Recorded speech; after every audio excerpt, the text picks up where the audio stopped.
Thank you all so much for joining. Our webinar will begin shortly. If you'd like to register for the final program in this series, you can scan the QR code on your screen, or you can visit singsingprisonmuseum.org. You can also sign up for our newsletter there.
Thank you all for joining us this evening. We'll be getting started in just a minute. If you'd like to register for the final webinar in this series, you can scan the QR code on your screen, or you can visit our website at singsingprisonmuseum.org.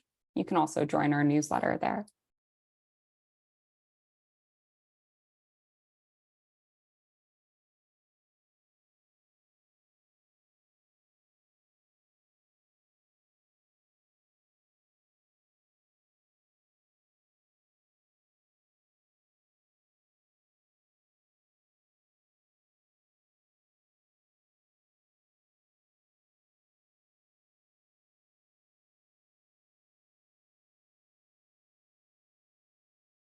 All right, it's just about time to start, so I'd like to welcome Amy Huffnagel, Assistant Director of the Sing Sing Prison Museum. Welcome, and thank you so much for making time for the Sing Sing Prison Museum webinar titled Carceral Conversations, What I Brought Home and Left Behind. Formerly incarcerated people share memories and personal collections. My name is Amy Huffnagel, and I'm the Assistant Director of this museum project, slated to open in 2024 in brick and mortar, but very much alive and working in the digital space now and for the last few years. And together with my colleagues, we're presenting this as the 5th of 6 programs. So circle back to us the second Thursday in March for the final event. And if you enjoyed today's program but have missed the earlier events, please be sure to check out the Sing Sing Prison Museum YouTube channel, where all of our virtual programs are archived. Also, just want to always do a shout out for word of mouth being a very powerful media tool. And if you like the program today, share news about the next one with your social media or personal group and help us build our audience. Your comments and your questions really matter to us, and we hope that you will be involved in tonight's program. The chat will function in this way for just ideas and exchange of comments. And of course, there's the Q&A tab as well. So let's start with a few details and just sort of terms of engagement. First, we want to outline just what's going to happen this evening. So after I finish doing these sort of introductory remarks, you will hear from Sing Sing Prison Museum's collection and program manager, Nicole, and then we will hear from Carlos Ivan Calaff and have his introduction, and he will be in conversation with the museum staff, Mimi and Robert, followed by hopefully a discussion with all of you. We also like to put forward our position on language. It's one way that all of us can be activists around this work. So at the museum, we use what is defined as people first language, and we hope you will too. We don't talk about inmates or convicts or felons. We talk about currently and formerly incarcerated people, returning citizens, and justice impacted individuals, which is anyone who's been touched by the justice system. I don't expect you to follow these rules, but I hope you might be conscious of it. And we wanted to also sort of just remind everybody who the Sing Sing Prison Museum is. We're an independent nonprofit organization led by a dedicated board of trustees and a very small staff. We are creating a museum in Ossining whose mission is to share stories of incarceration and reform, past and present, and bring people together to imagine and create a more just society. We're working on many capital projects right now, including a facility both located inside Sing Sing Correctional Facility and one outside in downtown Ossining. And we have a lot of exciting programming in development and on the books for 2024. And so we hope you'll certainly consider joining our e-blast so you can follow along. I want to layer a bit about what informed the development of this program or series and why it's important to the museum as well as to you as our audience. At the museum, we want previously incarcerated individuals and justice impacted communities to deeply inform our thinking and our actions as a museum. How do we think about collections? How we think about material culture, and from what point of view? One way to begin to unpack how to think about the things as agents for storytelling is to ask questions and to listen. And so we have been doing exactly that through this series. What did you bring home? What did you leave behind? Do things have different meanings or memories inside than outside? Where are there similarities? What is value? How is value assigned? What has no value? Why? Does value change over time? So tonight we will be learning along with you as we activate what it means to remember one's experience through things. While we're going in on the physical things, we want to also acknowledge that there's always collecting and shedding of experiences and ideas and feelings and skills and habits. And those are definitely a part of what comes in and out of the incarcerated experience. So thank you to our presenters who are always so incredibly generous with their experiences throughout the series. We know it's a hard place to revisit, and we appreciate you remembering publicly with us to help us understand. And Ivan, I attended the event you moderated last night at Columbia University, and the Sing Sing Prison Museum's co-sponsored that event that you were the moderator at last night. The title of the event last night was Art as a Practice of Freedom. And your panel was so inspiring and creative. And I especially loved the audience question that asked, what is the end game of your creative work?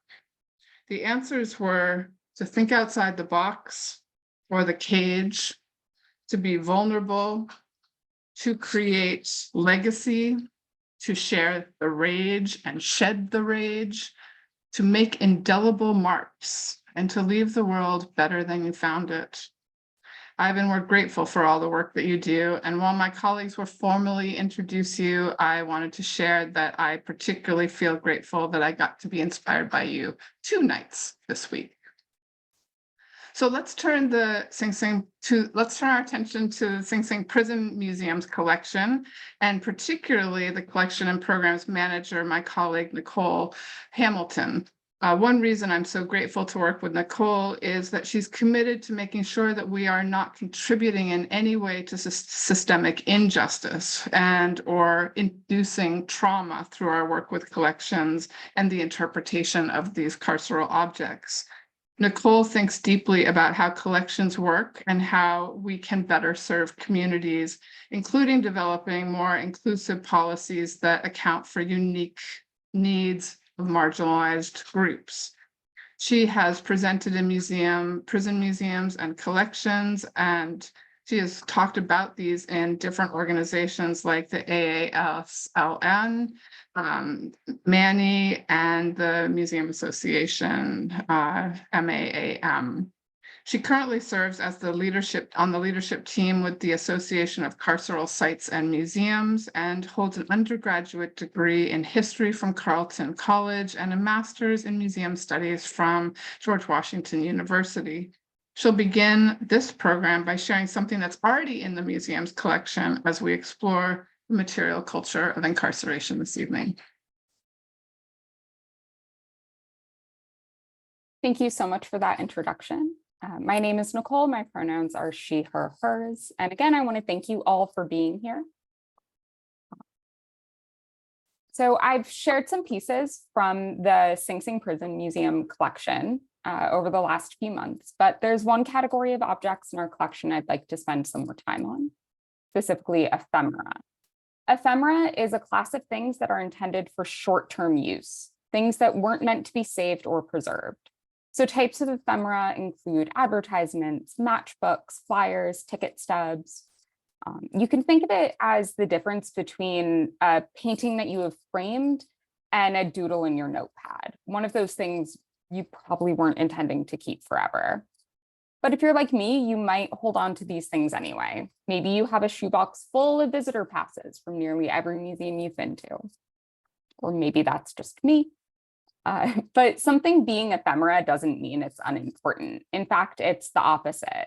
It means someone has taken the time to save something that wasn't meant to be saved. And often it's the best way to get a glimpse at someone's daily life. Among the ephemera that the Sing Sing Prison Museum has is a growing collection of theater programs. And I wanted to share photos of all of these, but tech isn't working quite as well. So one moment. Just like pretend for a minute that there's like 10 of these on your screen instead of just one. We have this array of playbills from the Mutual Welfare League. The Mutual Welfare League was a form of self-government by the incarcerated men at Sing Sing, and they staged a number of different theater productions. Some of these performances brought in outside performers. For example, we have a program from September 1922. I actually might be able to pull that one for you guys.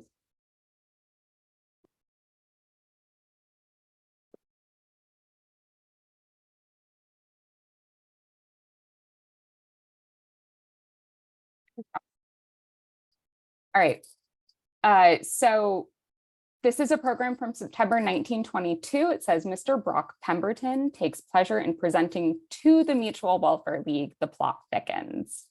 And at the very bottom, it says, to open at the Booth Theater, New York on Monday, September 5th, 1922. So this was a performance that was going to be put on outside of Sing Sing as well, and they brought it to the prison for the men. We also have a program for a variety show from January 1934. So we see there's this long history of outside performers coming to Sing Sing to put on plays. And this isn't uncommon. We know that Babe Ruth and the Yankees came, Harry Houdini gave a performance. More recently in the 70s, Joan Baez and B.B. King held a concert. And even more recently, Common has performed at Sing Sing. But there were also performances starring the incarcerated men, and these were attended by locals from Ossining and the surrounding area. So I'm going to put a link into the chat for you guys. I encourage you to open it and take a look. I'll also be sharing my screen. This is the program from one of those productions, and it's been digitized, so you can flip through it with me. All right.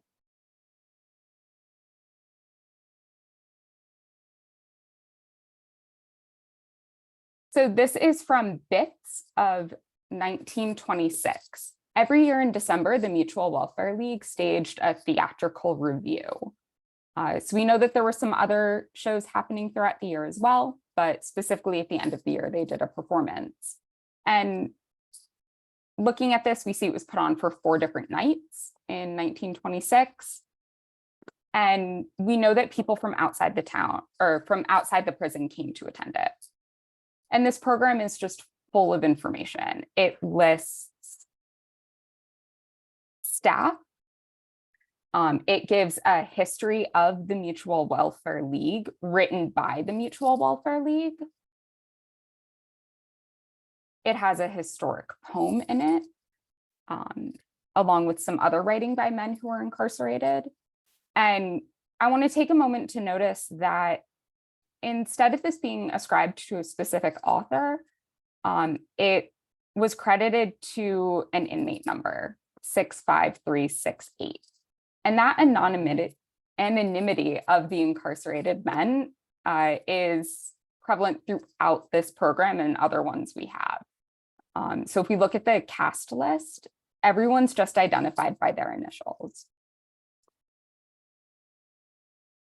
So, and interspersed with this scene breakdown are photographs of Sing Sing Prison, which we've seen a few of, as well as advertising. So we can see up here, there's something for the film club, at the bottom, Merit Film Corporation. We can just keep flipping through. There were also these sort of like thank yous and compliments. So a lot of the advertisements we see are from businesses in New York City, which underscores the close ties of Ossining to the metro area. But then there were also ones from different Ossining businesses. So here we have Ossining, and some from just other New York towns. That was just one from Washington, D.C. An ongoing project for the museum is to find more information about each of these advertisers and learn what type of relationship they may have had with the prison.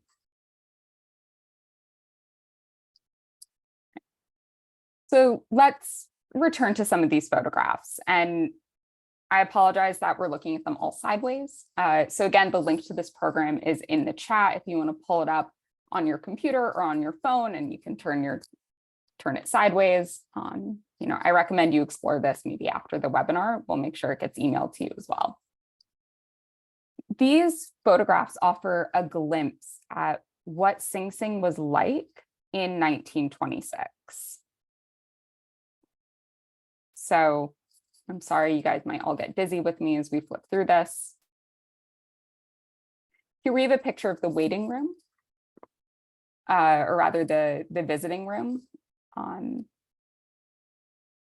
This is an image of the new cell block that had just been built. And then we also have the old cell block and landscaping. So we can really get an idea for what Sing Sing looked like in this moment in time. But we're going to go back to a photograph that I skipped over at the beginning when we looked at this poem briefly. This is one of the cells in the 1825 cell block. It's hard to see, but the dimensions are at the bottom. 3 feet 6 inches wide, 6 feet 11 inches long, and 6 feet 7 inches high. To give you an idea, a twin mattress is just over 3 feet 2 inches wide and about 6 feet 3 inches long. So it would barely fit. This is a small space. I think on some of our tours, when we talk to people, we compare it to the size of a yoga mat. This is tiny. And this man, and I don't think we know his identity, has crammed a lot of things into here. We can see that there's a lot of personal stuff on the walls, but I imagine he still had to make some real choices about what was saved and, what photographs were given a place of primacy, what was kept, what was maybe stored somewhere. So when I consider the ephemera in our collection, one question I always have is, why was this saved? It wasn't meant to be saved. It's ephemera. Unfortunately, for so much of our collection, we'll never have those answers. The person who first thought this playbill should not be thrown out isn't alive to tell us why. But this is part of why our museum consciously engages with justice-impacted people. Just as we look to the past to better understand the present, their experiences can help us better understand the past. So with that, I would like to turn it over to my colleagues, Mimi and Robert. And I just lost my wonderful introductions for you guys, so I'm so sorry. They both do absolutely fantastic work, and I'll let them tell you a bit more about that. Thank you. Good evening, everyone, and thank you for being here tonight. I'd like to welcome to another insightful session hosted by the Sing Sing Prison Museum. Mimi and I are delighted to be here with you tonight as we delve into another unique story of resilience and reflection and the unexpected tools of navigation within the confines of prison life. We are joined by Ivan, who carried with him through his journey of incarceration something seemingly mundane, yet profoundly significant, a planner. Through Ivan's eyes, we'll explore the dimensions of time, self-determination, and the human spirit's capacity to seek order amongst chaos. And with that, we would like Ivan to say some things about yourself and tell us who you are.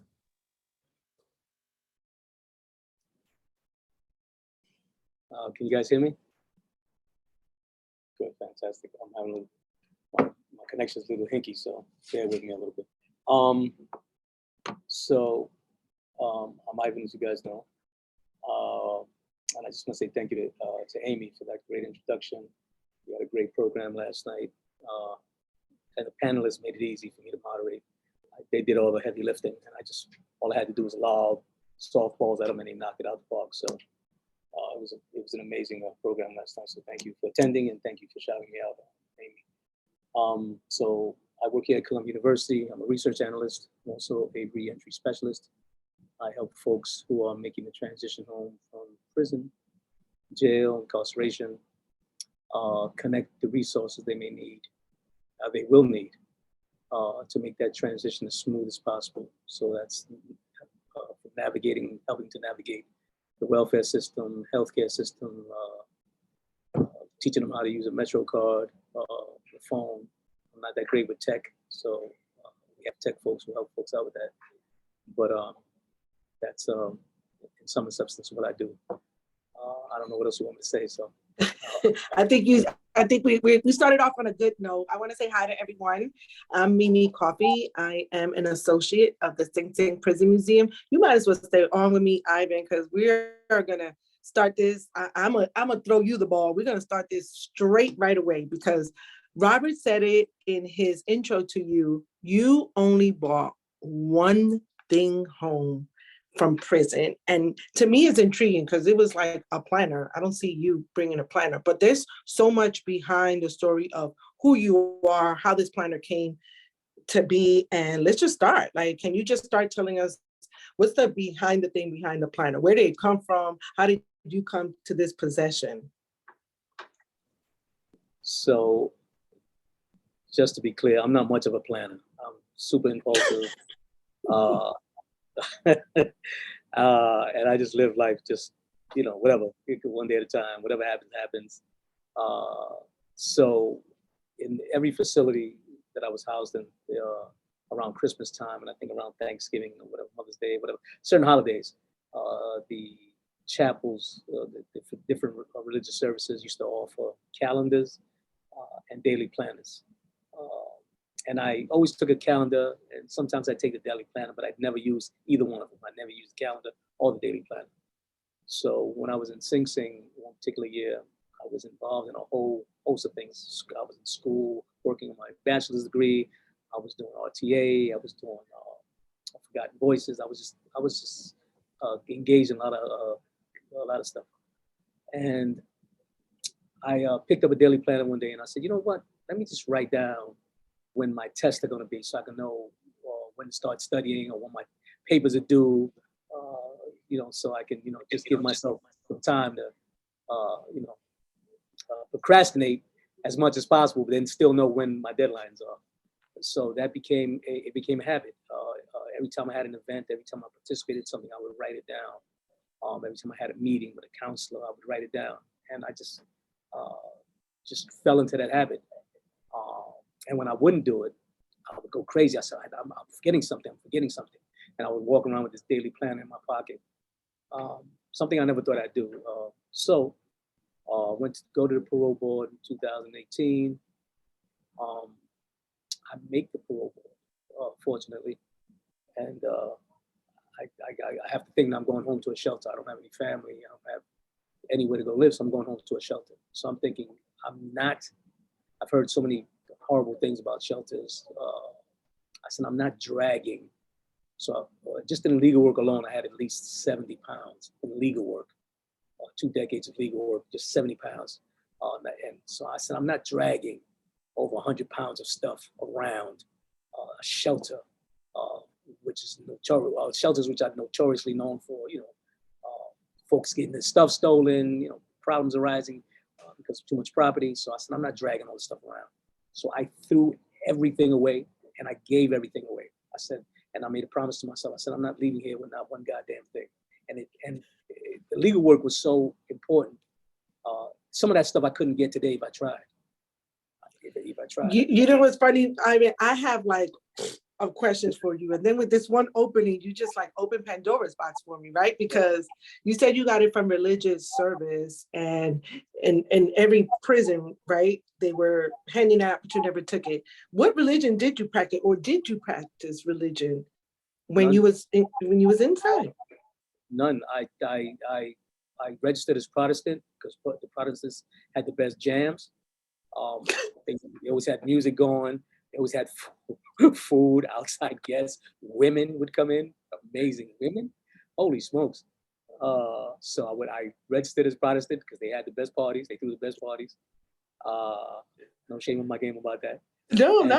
Listen, it happens. But the one thing about it is that the only way you would get the planner was through religion service. And a lot of people don't understand that. It's not like they're giving us things while you're incarcerated. You have to pay for it. And the only place that gives you something, whether it's the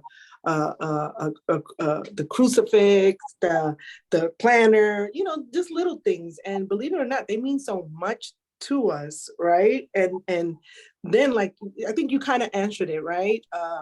People would think like, oh my God, he's incarcerated. What is he gonna write down? How busy can you be? Like, you're just there doing time, but you really set the pavement on the why. And then going a little back to you saying that you went to different prisons and you carried your legal stuff from prison, 70 pounds of just legal work, but then you decided to leave that. And it wasn't like a decision that you just made. It's like your reality. Where are you chugging this to? It was a matter of practicality. I said, I'm not going to shelter all this stuff, even though I would love to keep this stuff. I would like to keep working on my legal stuff when I get out, but it wasn't practical at all, what I mean? And then, and it goes to the support, right, that you were having on the inside, because you ended up not going to a shelter. Absolutely, and so a few weeks before I was about to be released, a friend of mine who I hadn't seen in 20 years came to visit me. He had found out that I made the parole board, and he came to visit me. So he asked me, he said, hey, where you staying when you go home? And I said, I'm coming home to a shelter. He said, what? Nah, you're not going home. Sorry about the noise, guys. He said, you're not going home to no shelter. You can come to my place. And I said, his name is Jason. I said, Jason, bro, you don't know what you're asking here, man. Like, the parole officer can come over anytime they want, like any time of the day or night. They can come over with police officers and search the fucking apartment. I wouldn't want to put you through that. Like, I wouldn't want to put anybody through that. So he asked me one question. He said, are you going to be doing anything crazy? I said, no, those days are over, homeboy. I'm good. I'm retired. And he said, then I don't care who comes over. They can bring the FBI, the CIA. I don't care who comes over. You're coming to my place, man, till you get on your feet. And I just couldn't imagine. And that also fueled my decision to throw all that stuff away, or say give all that stuff away. I didn't want to bring all that. He had a little 1-bedroom apartment. I'm sleeping in the living room. And sometimes this lady would come over, and I would stay at work till like 3 a.m. to let him and his lady spend some quality time. And then he would call me, "Hey, where are you?" I'm still at work.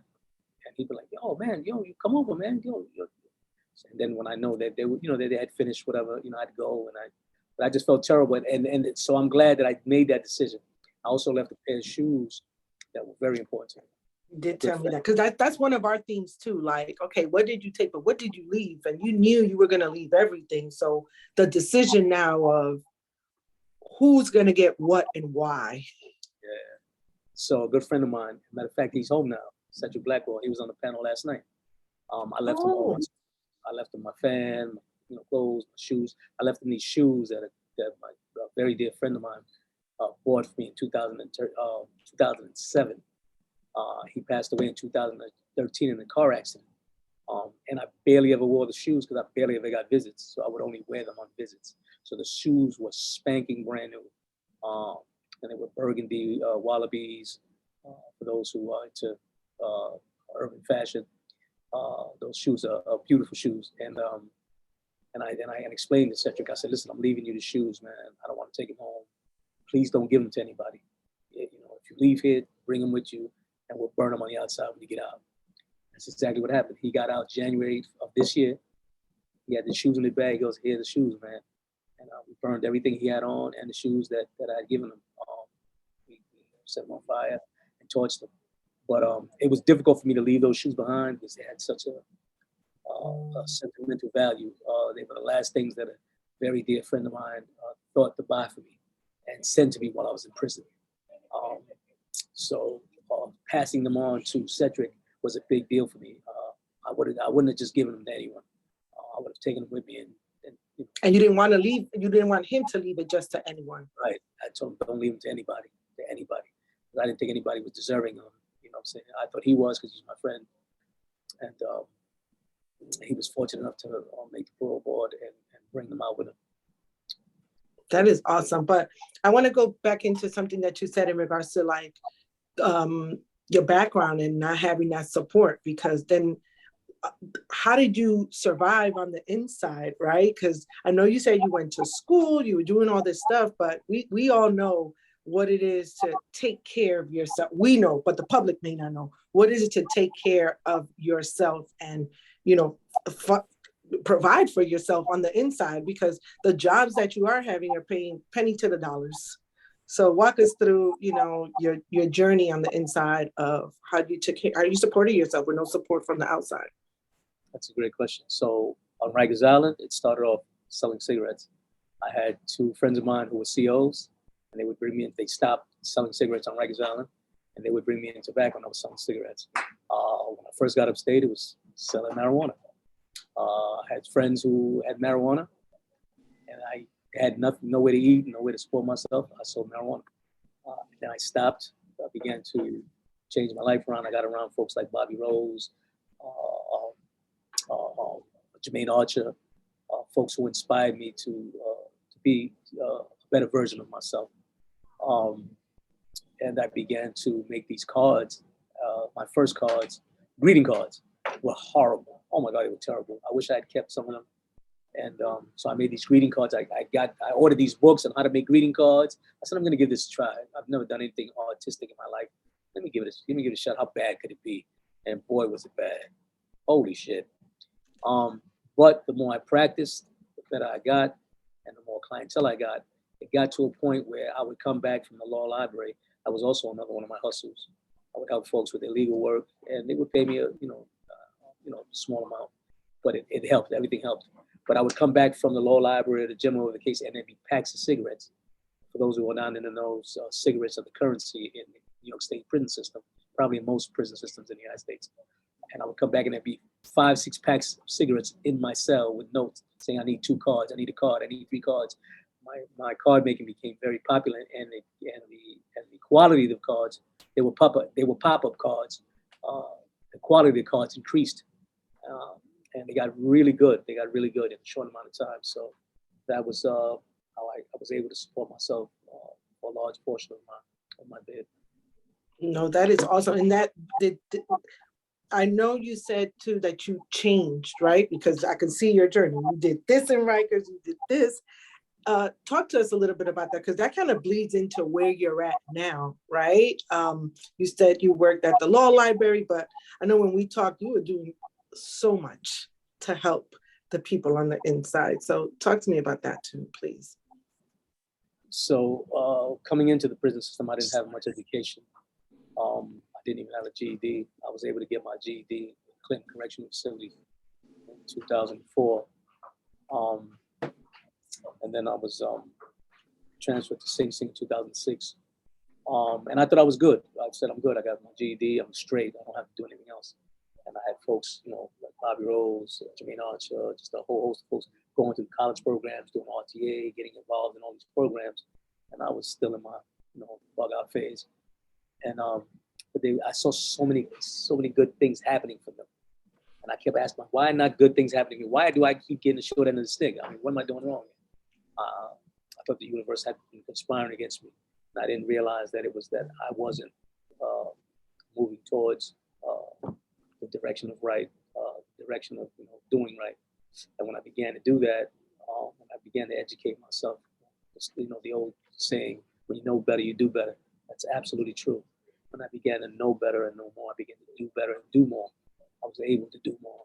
I was able to become, like I said before, a better version of myself. I didn't think that was possible. I didn't know that better versions of myself existed anywhere. I thought I was just stuck with this me, this bad, useless, worthless self. And when these better versions of myself began to materialize, nobody was more shocked than I was. I was like, holy shit, this is impossible. Like, where's this coming from? And I wanted. Do you think it was because of, and the only reason why I'm asking this is because a lot of people that I have interviewed always call Sing Sing like a progressive institution. They're all institution to me. I'm not going to say the better place, because they're all the worst of the worst to me. But in your journey, was it in other institutions or just in Sing Sing that your real change began? It was definitely in Sing Sing, man. Well, so when I got my GED, I was in Clinton Correctional, and I had the whole prison was sort of gathered around me, right? To help me with this thing. They knew this is the thing that I wanted to get, and I was striving. The GED, did they make you, or you wanted to get? No, because I wanted to do it. Listen, I'm a father of two kids. Could barely read and write. I did not want to go home not being able to read and write. You know what I mean? I entered the prison system dumb as a bag of rocks. I didn't want to leave that same way. I said I couldn't. I said if I didn't do anything else, I needed to do that at least, so I wouldn't embarrass my children too much. It was embarrassing enough that their father was already a persistent violent felon, having spent the majority of his life in prison. That was bad enough already. I didn't want to add to that by saying that your father can't read or write either. He's stupid like that too. So I vowed to at least improve in that regard. And once that happened, I got to see Sing Sing is a whole different animal, like you said. It's a whole different animal.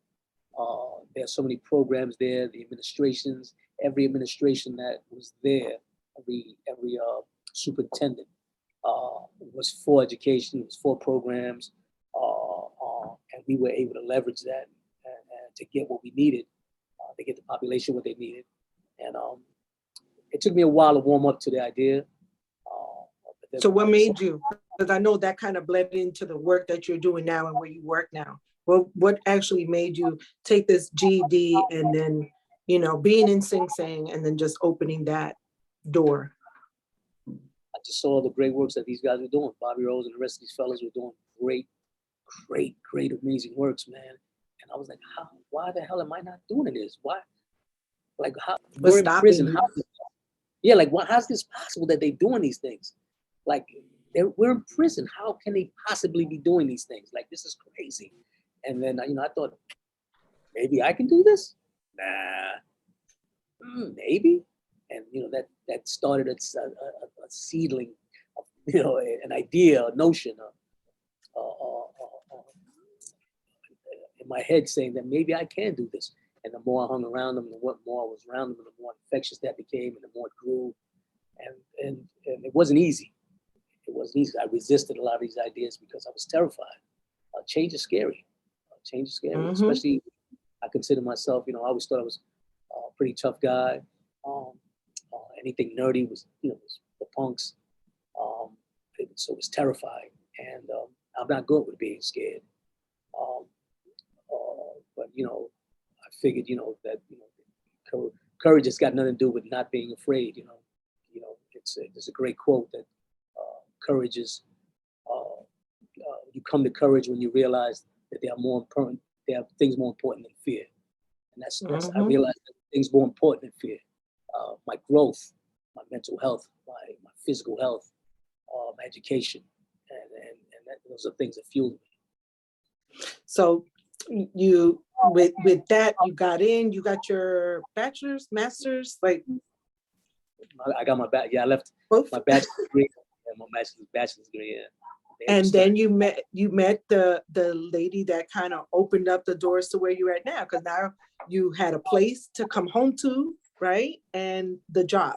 Talk to us about this journey and the advocacy work that you're doing now, because it kind of started in Sing Sing.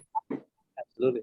So I was on my way towards my bachelor's degree, and they made an announcement that they were offering Columbia classes in Sing Sing. So I was like, who wants to sign up?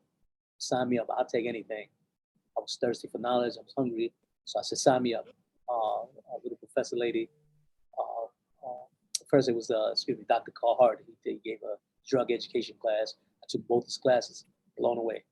And then Geraldine Downey came in, and she gave a class on human development, child development. Blew me away. Not just the information, but her teaching style, the way she engaged with students. She was phenomenal. I guess she was so impressed with my work that she asked me, when are you coming home? I said, I'm not sure. Hopefully in 2018, if I make the parole board. So this was like in 2016. She asked me this. She said, when you come home, come see me. I said, okay. So, took another class by her. And in 2018, I get word, one of the professors from Columbia comes to me and he says, listen, Professor Geraldine Downey, at that time, she was the head of the psychology department in Columbia. So he comes to me and he goes, Ivan, Professor Downey wants to know if you want her to write you a letter for parole.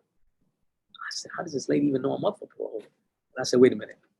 The head of the psychology department in Columbia University wants to know if I want her to write me a parole letter. Fuck yeah. This is the easy one. Yes, I would love that. So she wrote me a phenomenal letter, yo. Like, wow, man. And as a matter of fact, the parole board made reference to it at my hearing. They made reference to the letter. So sure enough, I get out, I go take care of my business. About 2 weeks later, I go to Columbia, and ever since. And I've been here ever since. You know what, Robert, I want you to jump in on this, because this right now, like you talking, just hit to me. That is how I met you and Robert at the same time, right? And we came together with the Sing Sing Prison Museum project. It feels like full circle right now. So Robert, go ahead, jump in. No, That's I'm like, oh my God, look how we all came together. It's a great conversation, and it's like, I know Ivan worked with the reentry over at Columbia, and I know that's important. And one of the things I know we always talk about, this whole series about what have I brought home, things that people brought home or left behind. And I know for a lot of us, when we leave, like Ivan mentioned, not having a place to call home when you leave. So you leave things behind. And one of my questions was, how does that affect the reentry program, in your life when, you don't have a place to go? Do you leave so many things behind that can help you when you get out here, or do you just come out here and do it? Because I know it's a struggle. For me, I decided I wanted to go upstate, live at my family's house upstate. But then when I got upstate, there's nothing up there but deer and snow.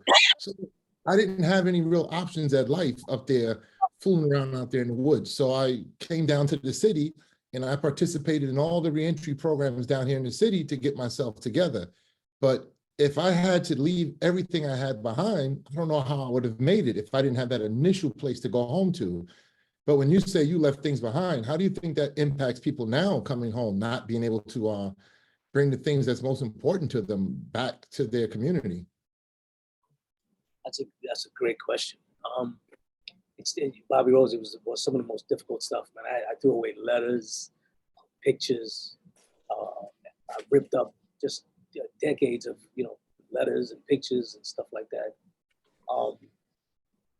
I didn't want to be I didn't want to be tied to this place anymore, because that's where all these things came to this carceral experience, and all these things were tied to that carceral experience. And I didn't want those ties. I wanted to break those ties, man. I said, let me get rid of this stuff. I don't want to hang on to this.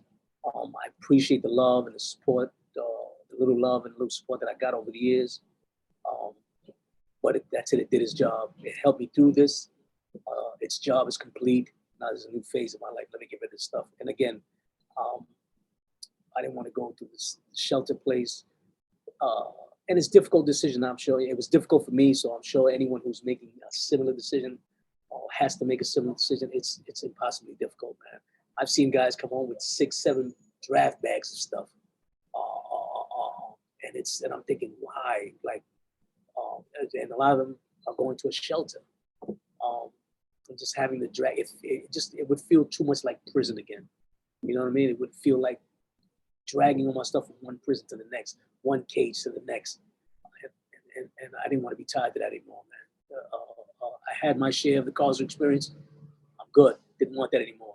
So I was trying to break ties with everything that would bring me back to that would tie me back to that. So that was part of the decision-making process for me. So for the brothers and sisters who have to make a similar decision, man, I pray for them. It's difficult, man, especially if they don't have much support. They don't have family like me.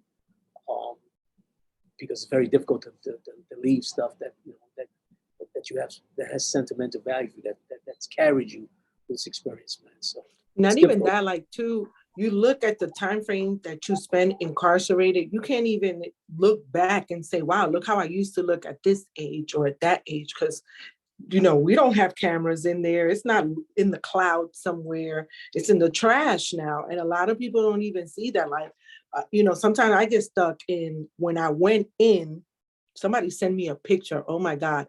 It looked like my head was a bobblehead inside this body that I don't even recognize anymore. It's like $120. I was like, who's that? But it was just so good to even see it, and taking me to like, wow, look how I used to look. Look who I was and look who I am now. So I definitely get it. I am going to hit you with this question that I've hit you before. In Sing Sing Prison Museum, we're going to keep it real on this platform. We don't sugarcoat nothing. I want to ask you about, how do you feel about the Sing Sing Prison Museum? Because you worked with us. It's not like you haven't. You've continuously worked with us. You know the work that we are trying to do, and we're going to keep doing. And, good, bad, or indifference, you are here. You are still supporting. So let's talk about it. What is your, what do you feel about this platform that we are creating and doing? First of all, I want to say, Mimi, I love your question. I love how you run the ship. I'll work with you any time of the day. I swear to God, I love how you take control of this thing here. That's a great question. I'm not a big fan for several reasons. So I'm going to answer your question in a second. I also work with DAs, police officers, detectives out here, and I hate every second of it because of what they represent. They are good people in those positions. They have potential to be good people. Or they were good people at one point and let the job spoil them. But I don't like it. But I've realized, over time that sometimes you have to work with folks who, don't necessarily share the same vision as you, don't ideals and notions as you. We're actually on the opposite side of that, and I've actually come to appreciate opposition because it helps me sharpen my own beliefs, helps me sharpen my own notions, my own ideas, and I take their beliefs and their notions and I bash them against my own. And sometimes my ideas hold up, sometimes they don't. And if they don't hold up, I've learned something. All right. Now I get to interrogate my own beliefs, my own ideas, and reshape them and rethink them. If they do hold up, I still learn something. You know, I've learned that I can teach other people to look at things differently. So with that said, I was absolutely against the whole Sing Sing museum idea. I still have reservations. One of the reservations being that, you know, when we first spoke about it, there was the amounts of money that they were talking about that were going into this project. I just thought how much good that type of money could do in the South Bronx, in Brooklyn, in Queens. How many schools it could support, how many daycare centers it could help support. And the idea of that much money going into a museum in a prison, it just seemed ridiculous. Kind of scared you. It seemed ridiculous to me. I said, I mean, you got all these smart folks and this is the best you could come up with? Are you kidding me? I mean, this is crazy. That being said, I knew that there were a lot of folks that I trusted, and I trust, and I love very dearly, who are on board with this thing. I didn't trust this thing, but I trusted them, and I knew that they had that they were going to do the right thing, and they were going to try to do the right thing. And they maybe saw something I didn't see in this thing, or didn't want to see in this thing. Mhm. So, you know, we do this for the long haul, Ivan. We got to do it for like when we are not here. We need to take over every platform and speak about it, because that's the only way that change is going to come. And I get it. Nobody wants to be in a place where you're going to glorify old Sparky or this, that. And I think that that's what we want to change and want to make a difference. So, but I support, I love your, you know, tenacity. I love your journey with us. And I know that the people here are going to see way more of you because we love you. Point blank. We definitely do. We Robert? do have to, yeah, we have to ask if there's any questions, you know, from the audience, because, you know, we're getting close to the hour and we just want to ask some questions. But you know, like what Ivan said, you know, this is a project that a lot of people on the inside and the outside may not agree with, but we are proving ourselves by doing the right things, by having these conversations, by addressing the I call them brave spaces. Yeah, you have to ask the tough questions and see where we're really at, and really take a look at how do we help people on the inside, how do we help people on the outside, and how do we make a difference? Because so often, you know, nothing's being done. And if we're here and we can do something, you know, we were on the inside together, we're here now, and it's up to us to do something. We just can't sit by and let everything be everybody else doing it. We're here now, we got to do something, and we're doing it, you know. And I thank you for being here, Ivan. I think maybe No, definitely thank you for sharing your journey with us. I learned so. Let me tell you something, audience. I've known Ivan, and